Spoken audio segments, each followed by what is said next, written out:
Present by Albela music. जैसे भुलाई के सपना के सुनो वैसे भुला के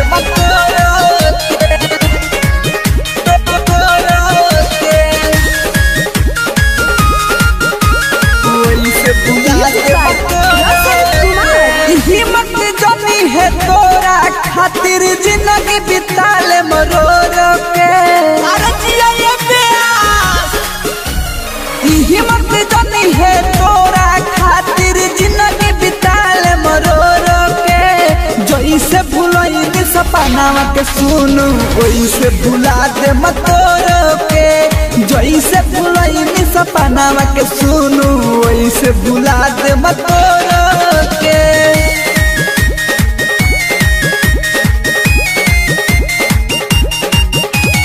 जैसे भुलाई सपना के सुनू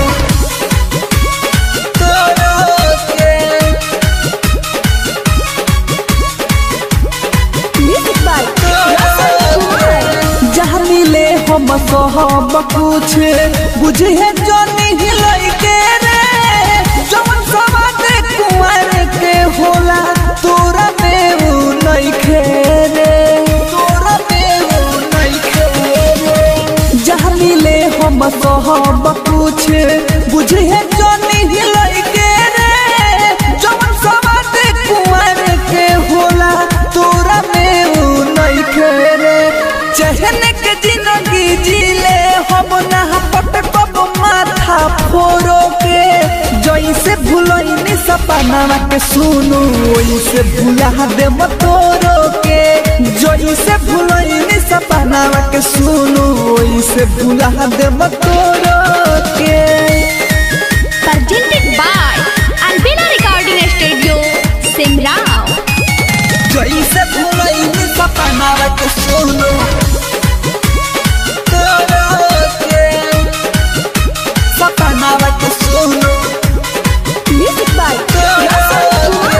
सच सच बताओ तानी बतिया हमार मानू रे।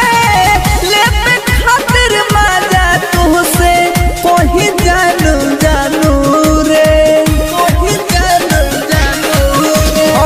सच बात बताओ तानी बतिया हमार मानू रे। ले खातिर मजा तुझसे कोई जानू जानू रे।